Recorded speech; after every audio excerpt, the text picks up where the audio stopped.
The Titans have lost again, falling to the Jaguars 34-14. That makes 14 losses in the last 17 games for the Titans. Is Mike Vrabel on the hot seat? Where does the team go from here? We're going to break it all down now. This is the Music City Audible. Let's get to it. Welcome everyone to another episode of the Music City Audible podcast presented by Broadway Sports Media in partnership with 440 Sports. I'm Justin Graver. With me as always is Justin Melo. And Justin, is this rock bottom? It's pretty close to it. I don't know if it's quite rock bottom, but it's really, it's close to, you can touch the bottom, right, of the pool, I think, yeah. if that's where you're going with it. Yeah, another terrible performance, right, by the Tennessee Titans, a lifeless performance from the offense, especially, who didn't score until the final play of the third quarter and needed like a bunch of trickeration to get anything going offensively. Defense really not much better, if any better. From the secondary to the pass rush, lots to talk about, unfortunately, as they put forth another just total lifeless performance. Yeah, we have a few things I want to cover in addition to this game. It's starting to heat up in the media. Is Mike Vrabel on the hot seat? Like the Titans media is asking the players now why Mike Vrabel should keep his job. So this conversation is getting serious. We're also going to talk updated draft order, where the Titans stand, who they're rooting for and against for the rest of this season, because it's going to get, as the season progresses, Justin, it's getting so tedious to recap these games. And honestly, y'all out there watching or listening, let us know in the comments below what you'd rather us focus on here from a podcast perspective. Do you want us to recap this game and go into the details? The Titans are now 3-7. The playoffs are all but a mirage, way off in the distance at this point. I would be shocked if they turn. They'd have to turn things around and win out to even have a chance to get in, right? So, we're not even. I don't think you got to be nice and say all but. No, it's a mirage. It's not all but. It's a full blown mirage. Like they might win another. It ain't game happening. Two games at most this year. I don't even think they'll win another 2 games this year, to be honest. So no, it's not all but a mirage. You keep using these. The playoffs are slipping. No. The season has fully slipped away. Like, this is full blown disaster. Yeah. There's an ESPN Plus article out now called 7 Coaches Who Had Truly Terrible Sundays and What's Next. Do you think Mike Vrabel's on that list? I'll give you a hint. He is. So this is a real thing that's happening now. How do you defend Mike Vrabel, Justin? Because I know you can, and I know you have thoughts on defending Mike Vrabel. But at this point, like I said before, 3-14 in their last 17 games. And there is a clear lack of discipline on display by this team. Constant false starts, the penalties on defense on third downs, jumping off sides, pass interference, holding down the field. There are certain things about this losing streak that you can sort of pin on coaching.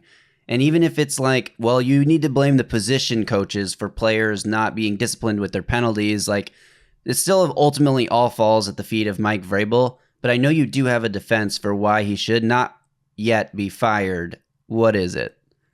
Yeah, in my opinion, I think he's a really good football coach. I'm going to continue defending him. I always say this. I've been saying this a lot on Twitter lately. I get it, right? Like, losing is very, very frustrating. And as a passionate fan, what does it make you do? And it boils up all this anger inside of you. And someone's got to pay for this. And I want heads to roll. And I think some of the worst thing for fans, it's the inaction, right, that upsets you, right? No, someone's got to pay for this. Who are we going to hold accountable? I get that. I get that sentiment. I really do. But I'm just personally a little bit more even-keeled. I'm not going to lose sight of what I know to be true. And what I know to be true is he's a good football coach. When he had a good roster, he had good players at his disposal.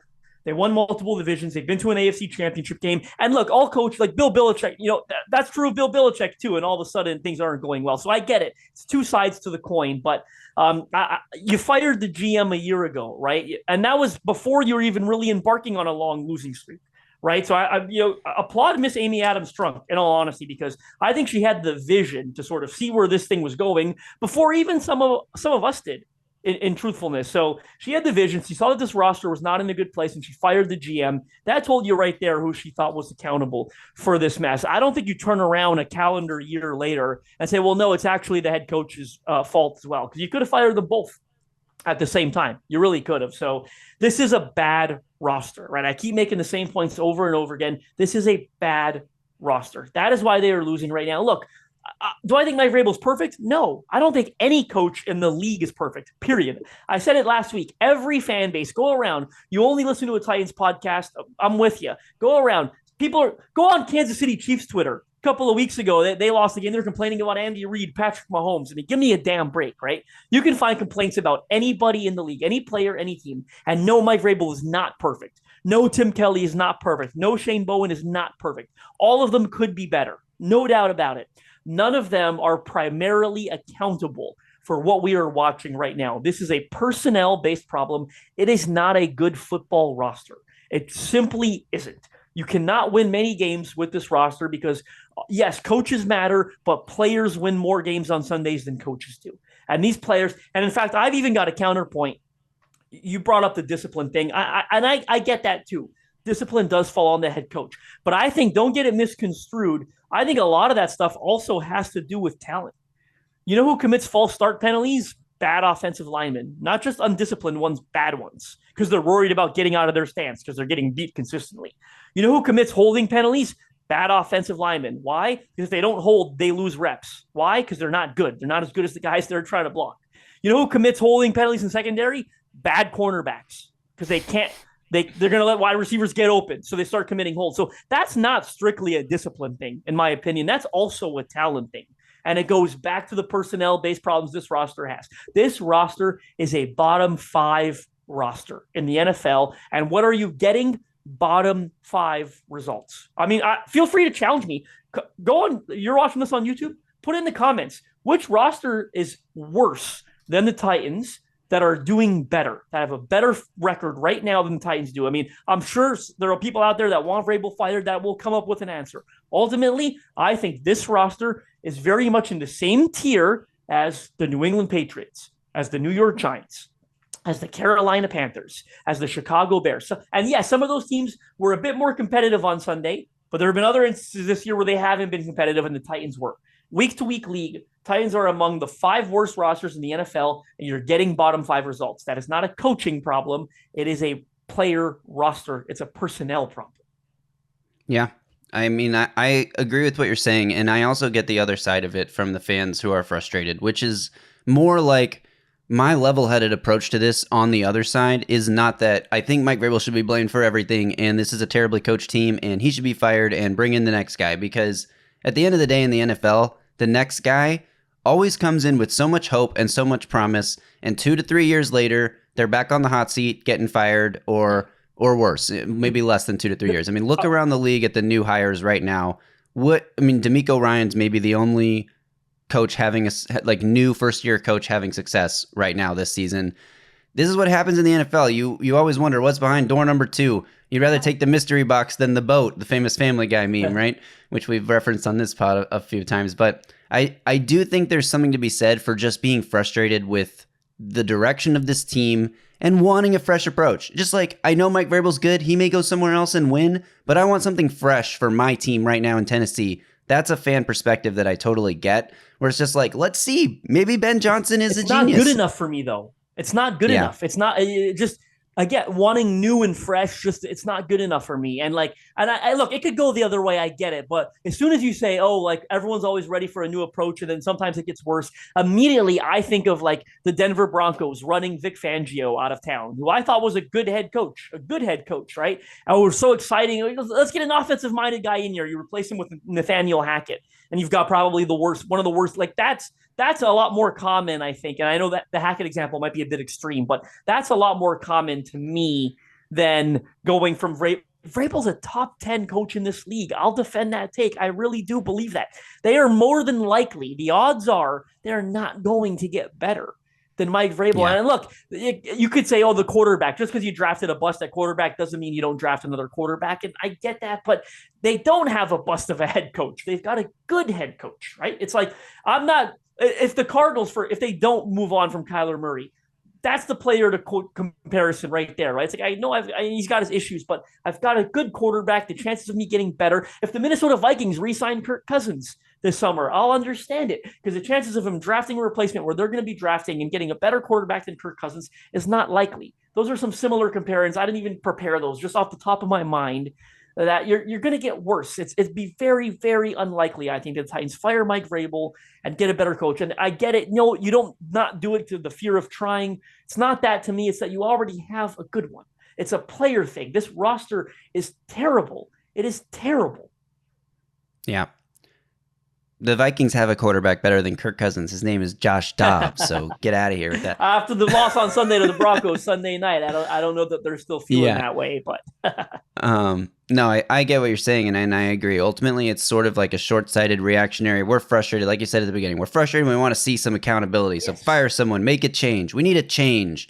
But it's not going to be this season, and I doubt it'll be this offseason. Like the Titans, if they look absolutely non-competitive in their last 7 games and they lose 37-14 or 34-7 or whatever the score was on Sunday, if that happens to a team like the Panthers, for God's sake, then maybe we start talking about it. I still think it's premature because of everything you're saying about this roster. Let's talk about the roster now. Let's talk about some performances from this game against the Jacksonville Jaguars. The Titans' leading rushers on the day were Chris Moore and Derrick Henry. It took Chris Moore 1 carry to get to 38 yards. Derrick Henry needed 10, and 10 carries for Derrick Henry is not enough. And Tajay Spears, 4 carries for 14 yards, average less yards per carry than Derrick Henry. I think that's the first time this season that's happened. It's not enough. But that's what happens when you only run 38 offensive plays and your opponents run 60-something. How many plays did the Jags run? 69. 69. Yeah, 69 total plays for the Jags. That's barely more than half as many plays as your opponent. Who's to blame for this? Is it the offense inability to convert? Is it the defense inability to get off the field? It's both. The offense is not good enough, and the defense was not good enough.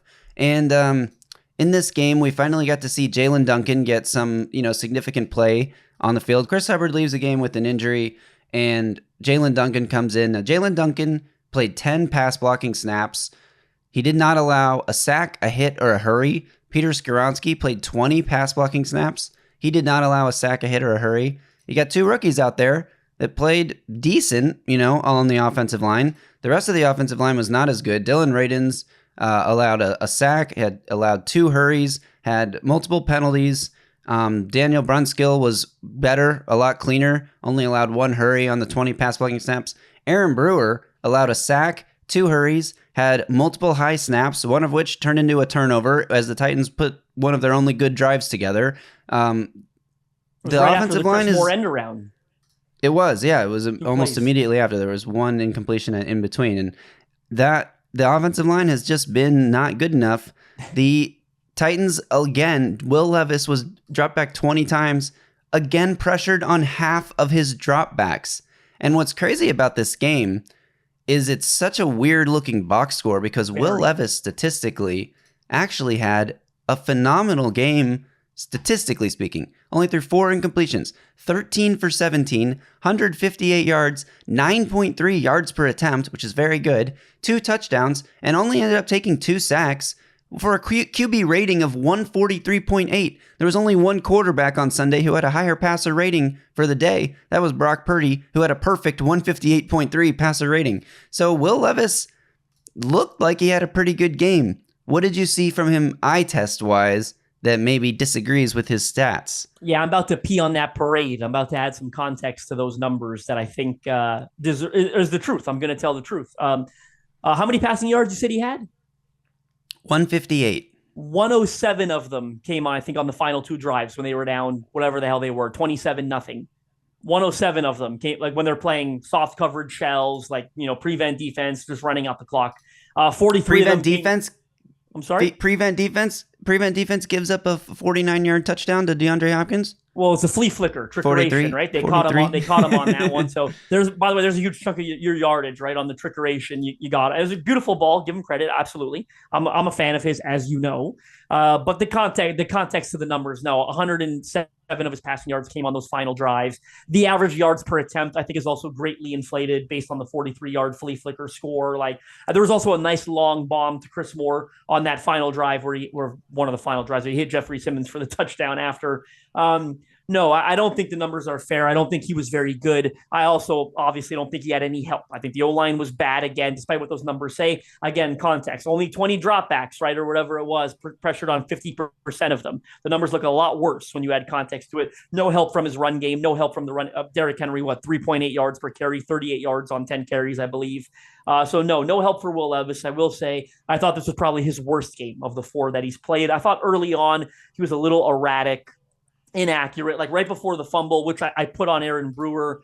I thought there was a really good opportunity. He missed the wide open Chigakonkwo for which would have been another chain moving gain. You would have been, I think, inside the 20 because it was right after the Chris Moore end around got you into Jags territory. At one point, he took a sack on the 33-yard line, Jacksonville's 33-yard line, that knocked him out of field goal range. They had to punt.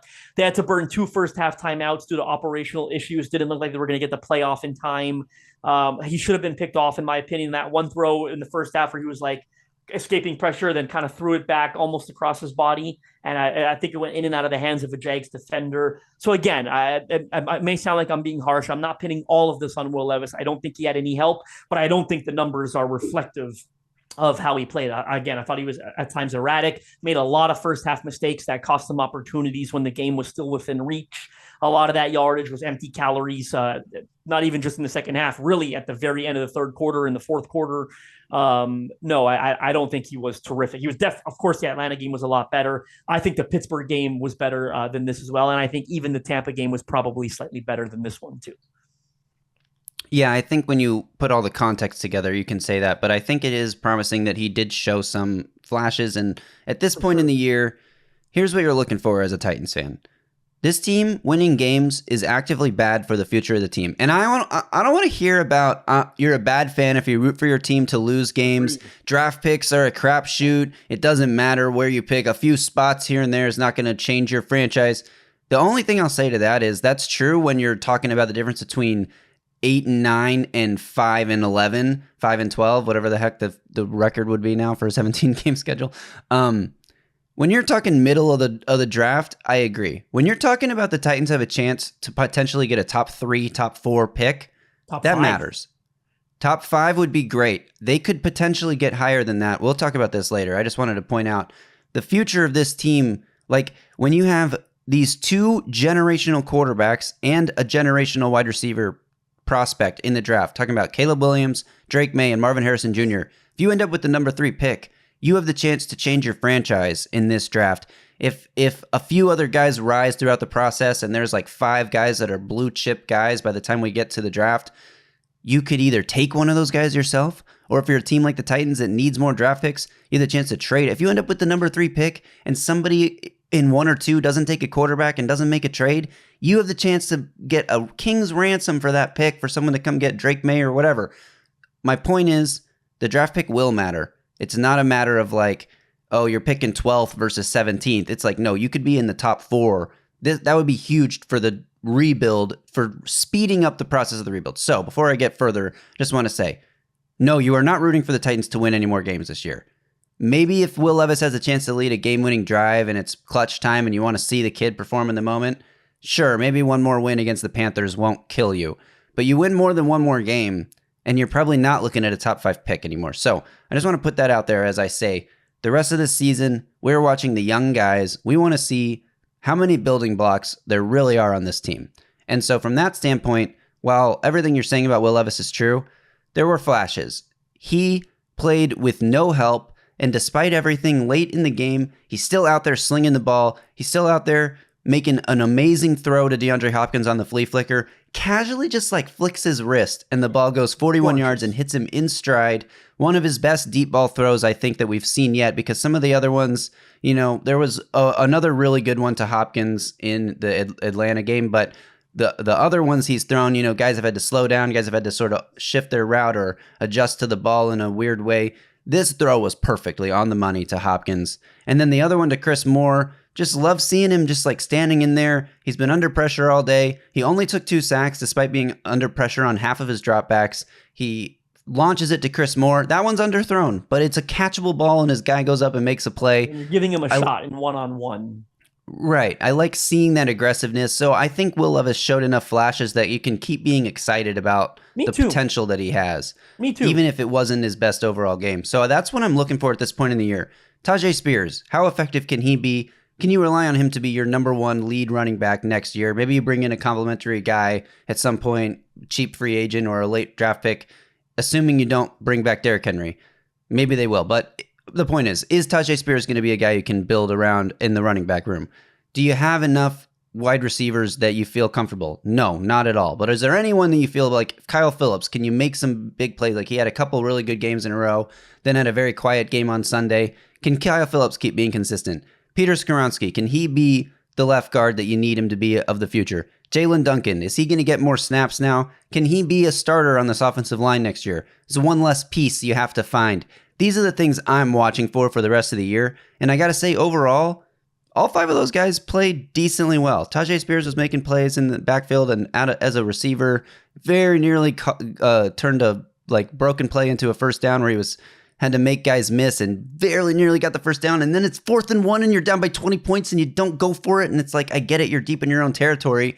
But at a certain point, you're losing by 20 points in the second half. Just go for it on 4th and 1. Just run a QB sneak or give it to Derrick Henry. You got to go for it at some point in these situations when you're just like getting your ass whooped. You got to change the momentum here. And if you don't get it, oh well, they're going to score anyway. Your defense can't stop anyone. So I think we saw some good stuff. Like I mentioned, Peter Skoronski, no pressures allowed, no hits, no hurries on 20 pass blocking snaps. Jalen Duncan, same thing on 10 pass blocking snaps. So you're seeing some pieces that you might be able to build around in the future, even if the team's not winning or even competing in these games. I'll be honest. The one that I'm most interested in watching going forward is Jalen Duncan. Me too. We don't know the severity of the Chris Hubbard injury as of this recording, but anytime I hear elbow and then is so quickly downgraded to out, I'd be pretty surprised if he can get right back into the lineup immediately. So I thought Duncan came in and played well, all things considered. By the way, before his 10 pass blocking snaps or whatever, 10 true pass blocking snaps, he had 7 snaps as an inline tight end. And that's here. I'm looking right in the camera. That's good coaching because that's the Titans realizing, God, we need help. We can't block anybody, right? So I thought it made a lot of sense that Duncan got some opportunities. I'm dead serious as an inline blocking tight end. But I think going forward, when I look at the offseason, and this is obviously it's a bit early, right? But we've talked a lot about the potential to draft Joe Alt or Olu Fashanu, right, to be the future left tackle of this franchise. And I'm still there. That's where I am right now with what we're going to talk about the draft order. That's where I'm at. But you still also need a solution to the right tackle problem. And I think that one, and again, nothing's happened yet. We don't know if they're going to draft one of those guys, but it's a little easier to forecast them drafting one of those guys as the left tackle solution. It's more difficult for me to figure out what they're going to do at right tackle, to be honest, because Chris Hubbard's a veteran journeyman on a 1-year deal. He's not going to be back, right? He's not the long-term solution. Nicholas Petit-Frere is certainly not the solution. There's no way in hell you go into next season with him getting first crack at playing right tackle. You just can't do that if you want to win football games and not lose your job. Right tackle's a bit harder to forecast. Are you gonna double down? You're gonna get one in the second round? Are you even gonna be able to get one that late that can play right away? Doesn't happen often. The Seattle Seahawks were very fortunate a few years ago when they drafted Charles Cross, and then they got Abe Lucas in like the 3rd round, and he started at right tackle for them immediately and did an all right job as a rookie. That's not common, right? You're probably and free agency, we've talked about it. It doesn't look very good, right? There may be 1 or 2 solutions there, but the point is what they're going to do at right tackle to me is almost a more interesting question than left tackle because I think it's more difficult to answer as of right now. Where it's easy to point to Fashanu and Alls, and I still think that's the likely scenario they go if they get one of those picks. So if Duncan can come in here and play well down the stretch and get a lot of opportunities to start at right tackle, I think there's a chance that maybe, just maybe, at least you're going to get a look at a guy that could be an in-house solution. And I think he's going to continue playing right tackle. That'll be worth monitoring this week and the week forward, not just because of the Chris Hubbard injury, but Andre Dillard will probably clear concussion protocol at some time this week. I'm kidding, but I will change my tune, fire Mike Vrabel, if they put Andre Dillard back in this starting lineup. Like, you are in evaluation mode right now. Andre Dillard's Right. not going to be here next year. There's absolutely no need to put him back in this starting lineup. I think you keep play unless you want him to play left tackle and you replace Radens. As long as you don't take Duncan out of this lineup, I do not want to see a combo of tackles of Dylan Radens and Andre Dillard, because neither of them are a solution moving forward at the tackle position. They're not a long-term solution. I don't know if Jalen Duncan is either, but I want to find out. I think that's the difference, right? So I think you play Jalen Duncan down the stretch here at right tackle specifically, because you're not going to go into next year with him as your left tackle. There's no way you're going to do that. But I think you give him a shot to play right tackle, see if he can build on what was a decent performance, I think, all things considered. That's the evaluation I think I'm most intrigued by right now.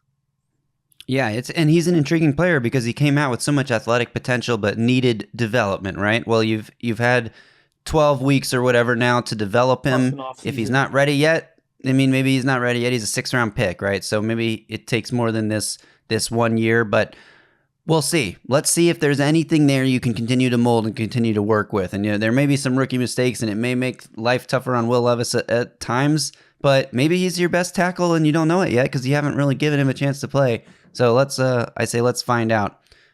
Defensively, there's not a whole lot I want to talk about because it was just bad. It was bad across the board. There is one thing I want to mention, and that is Christian Fulton was targeted 6 times, allowed 6 receptions for 115 yards, 19.2 yards per catch, and had 1 missed tackle.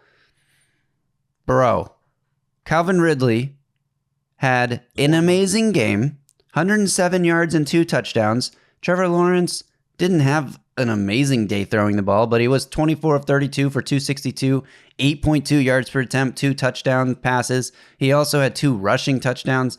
Look, we said it on the podcast, right? This Jags offense has been somewhat struggling. They haven't been the most efficient. Trevor Lawrence has been mediocre, but they're going to light up the Titans.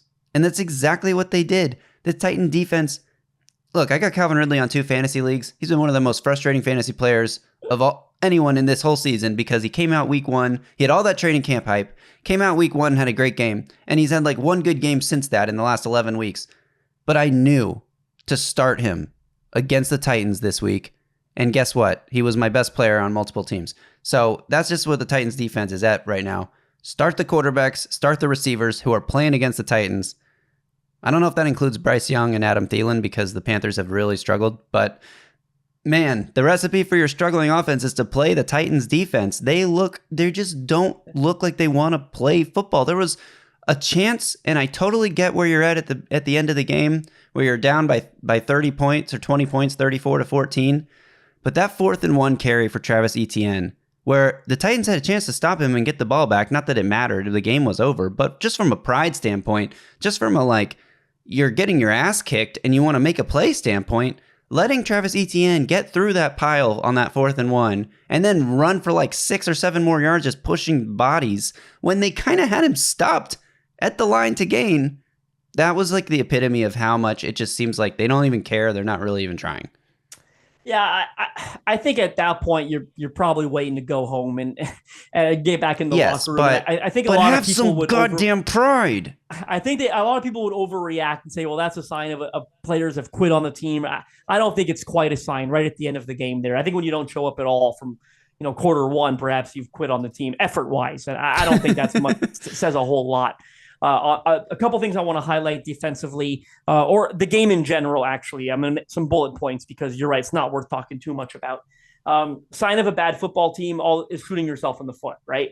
I talked about the high snap fumble, the miss to Chig. Well, they had a couple other, the timeouts, taking a sack on your 33-yard line, putting you out of field goal range. Well, the defensive observations that match up with that were, I believe, 2 third-down holds or 2 third-down pass interference penalties on Roger McCreary that extended drives. And one of them I thought was pretty weak, but the second one was a no-brainer penalty. The one where he got stiff-armed in the face mask was not pass interference. That was the first one, I think. It made no sense at all. I don't know what they were calling there. But sign of a bad football team, third-down penalties that extend drives for the offense.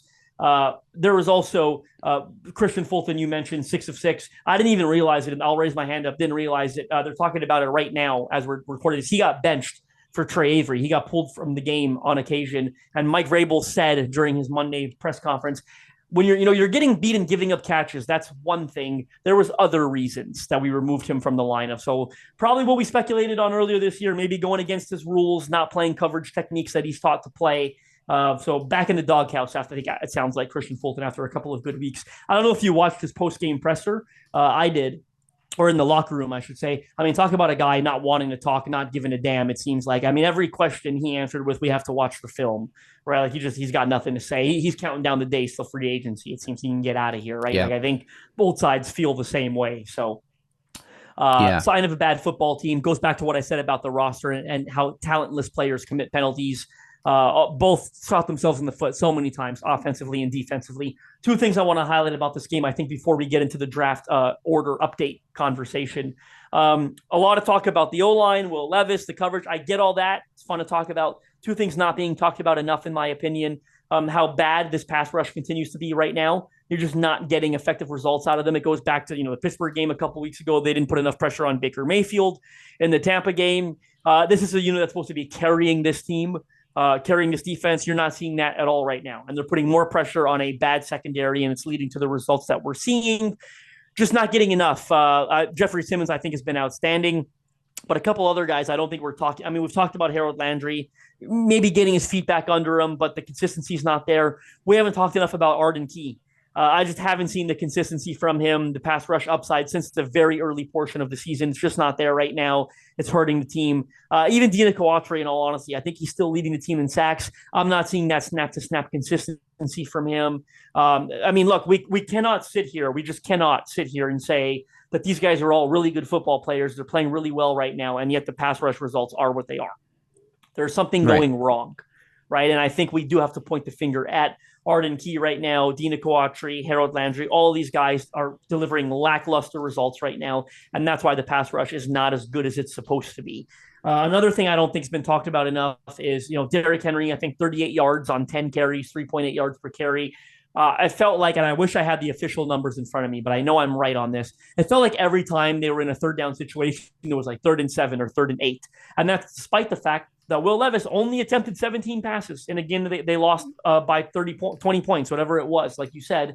And yes, some of that's got to do with you only ran 38 offensive plays. You were right when you said offense and defense are both to blame for that, because you're not extending drives, but you're also not getting off the field and getting the ball back for your offense. But I think the thing that bothers me there is this offense, and I say it all the time, they run the football a lot. Well, they have to try to stay ahead of the sticks, right? Because the traditional drop back passing game just can't thrive behind this offensive line. So I'm very disappointed that the first down results, second down results, running the football, it seemed like it was always getting stuffed at the line of scrimmage. It was always going for 1 or 2 yards, putting this offense in exactly what they don't want to be, right? 3rd and 7, 3rd and 8. So this rushing attack, I don't think is getting enough flack in the wake of this game. I get it. There's a lot to talk about. There's a lot of blame to be put on the quarterback, the offensive line, the secondary, whatever you want to talk about. But we're not talking enough about how this rushing attack is not doing its job. It's not getting the offense in favorable third down situations. That's what it's supposed to be doing, staying ahead of the sticks, not doing it. I'm rambling, but I wanted to talk about all the penalties, offense, defense. Like, it's just all the sign of a bad football team. Right. And I want to point out something. So the Titans overall were 2 of 7 on third down. I'm going to go through the third downs really quick for you here. First one was a 3rd and 7 that turned quickly into a 3rd and 2 because of Trayvon Walker jumping off sides. Will Levis was sacked for an 8-yard loss on 3rd and 2. You don't have a play dialed up to get the ball out of his hand. I mean, he was pressured almost immediately. It's 3rd and 2. Roll the pocket. Do something. Your offensive line is bad, coaching staff. Do something to help there. 3rd and 2, not converted. The next drive, they fumbled before they had a third down. The next drive, they get in a 3rd and 3. Will Levis scrambles, picks up the first down, maybe injures himself slightly. He played through it. It might pop up on the injury report this week. Probably will, I think, actually. But Will Levis converts the first down, 3rd and 3. You get a short 3rd and 3, you have a chance. The next third down is 3rd and 5. Levis is incomplete, looking for Josh Wiley. 3rd and 5 is not impossible. Titans end up getting a penalty on that 4th down, and they end up going forward on 4th and 1, pick up the first down. A little bit later, 3rd and 7, Kyle Phillips, 10-yard screen. They actually are able to convert a 3rd and 7. They ran the same play out of the timeout. It blew me away that they didn't even switch it up. I think I was even more blown away that the Jags couldn't stop it after seeing it earlier. I agree. The next third down was 3rd and 7 at the 33-yard line. This is the one you've been talking about. Will Levis takes a 7-yard loss sack and is knocked out of field goal range. Next drive, 3rd and 7. Will Levis hits Chigakonkwo for 6 yards. Doesn't get the first down. This is one that I was hoping they might go for it. You're at your own 30-yard line, but agreed. But it's 10-0. It's 4th and 1. Run a fake punt or go for it somehow. The next drive, 3rd and 7, and they pick up 6 yards to Tajay Spears. Is the one I was talking about earlier. 4th and 1 at your own 27. You're down 20-0 with 7 minutes left in the game. Go for it. They don't go for it. They punt it away. The next drive, they get 1 third down, 3rd and 5, and they get Will Levis gets taken down, and the ball is thrown nowhere near anybody. But K'Lavon Chaisson threw his full body weight on top of Will Levis, so you get a conversion on a penalty. That's the only reason they were able to convert that 3rd down. The next drive was a touchdown drive. No 3rd downs. There's your answer. You avoid 3rd down completely. You go down and score. And the drive before that was also a touchdown drive. So that's the answer. You just avoid 3rd down completely. You go down all the way down the field and score a touchdown. But the 3rd downs, it wasn't necessarily as bad as you say. Like the longest one was 3rd and 7. They just can't protect long enough, and they couldn't convert without they had one conversion where Will Levis scrambled for 4 yards, and one conversion because K'Lavon Chaisson threw his full body weight on top of Will Levis. Horrid. And I want to add some quick context. I'm sorry not to take it back. I looked up the Arden Key numbers while we were discussing 4 pressures in his last 4 games, 100 pass rushing snaps, 0 sacks, 0 quarterback hits. So I said it. We got to talk about the pass rush. We can't be praising these guys that we think are good when they're not getting results right now. So I rest my case. But let me ask you, does that go back to coaching? Because you say this team is bad not because of coaching, but because of a talent deficiency. But then you look at the front four and you're like, I know Jeffrey Simmons is a really good player. I know Danico Autry is a really good player. I know Harold Landry can be a good player. I know Arden Key can be a good player. None of them are playing that well. Jeffrey Simmons may be the exception. Is that not a coaching? Does that not go back to your schemes on defense, freeing these guys up in the pass rush, like running the stunts and the games and the twists, bringing the blitzes at the right time? I mean, the Titans tried to blitz finally very late in this game, and they end up giving up a huge pass over the top because the blitz gets picked up and there's no one on the back end. It never works when you blitz a DB anymore. It doesn't work. It never works. They always get exposed. Yeah. No, I don't. I mean, a little maybe, but no, I don't. Ultimately, I think Arden Key's a grown man. He's an adult. He's got to win one-on-one, right? When he's been given these opportunities, and he was winning earlier in the year. Is that on coaching when he was winning? We praise the coaches then. Well, it's not on them either when he's losing right now. He's just not winning one-on-one. He's in a bit of a funk. And he's got to, figure it out. But so, no, I don't really think it wasn't on coaching really when he was winning. It's not really on coaching now when he's losing either. Yeah. Yeah. And for anyone wondering, Teron Davenport just tweeted this, but Mike Vrabel just said it in his Monday morning press conference. The Titans have no intention. Mike Vrabel has no intention of firing any coaches or coordinators at this time. So you can stop calling for it. Before we wrap this pod up, let's talk about the updated draft order. The Titans now pick 6th if the draft were to start today. It was a good Sunday if you watch the Titans game and you don't care. It was a decent Sunday because the dang Bears blew a 2-score lead with 4 minutes left in the game. All right, here's the updated draft order. Picking number 1 is Chicago. That pick is from Carolina. So we're rooting for Carolina to win games. Number 2 is Arizona. We're rooting for Arizona to win games. Number 3 is New England Patriots. Number 4 is Chicago Bears. Number 5, New York Giants. The Patriots and the Giants play each other this weekend. So one of those teams is going to get another win. And then at 6 is the Titans at 3 and 7. So we're basically rooting for those 5 teams to win as many games as possible. Look, I'm going to say something potentially blasphemous, and I might get, you know what, if you light me up in the comments for this one, I get it. If the Panthers beat the Titans this weekend, that is good. It is good for the team. It's good for the future.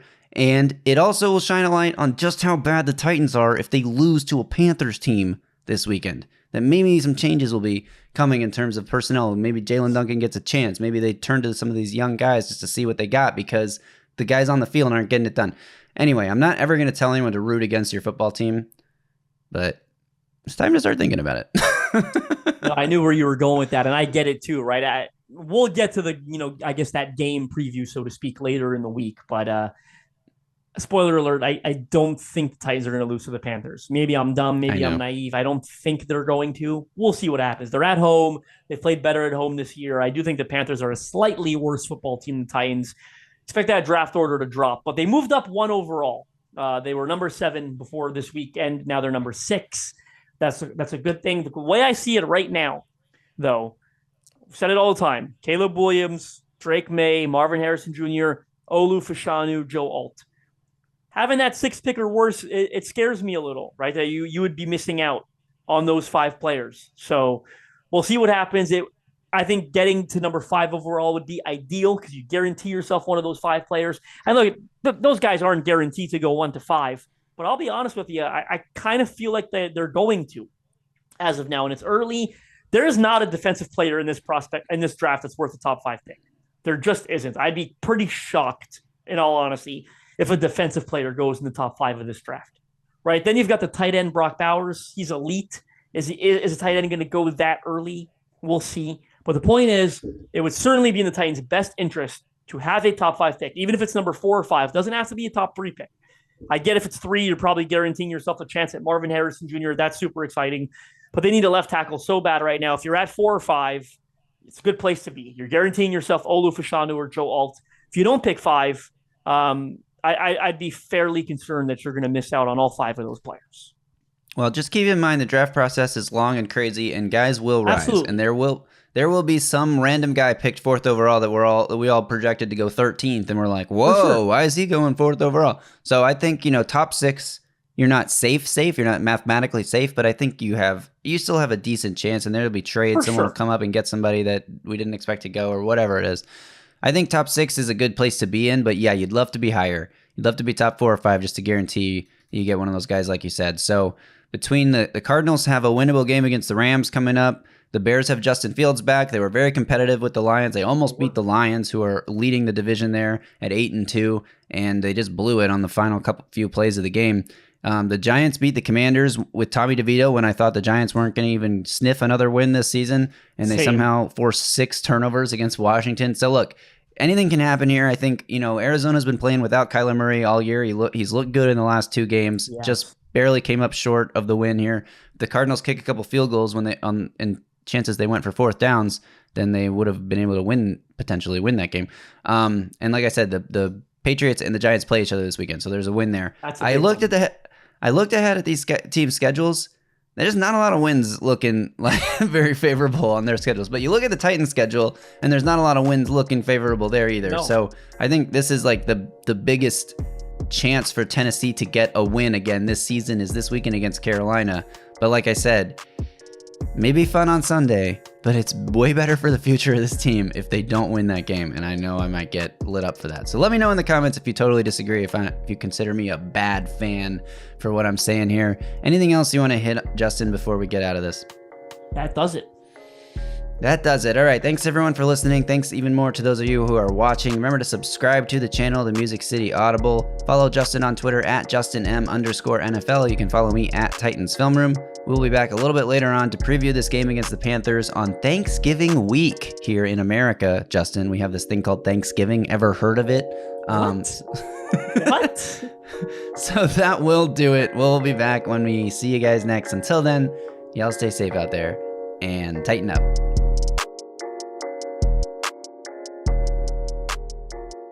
A Broadway sports media production.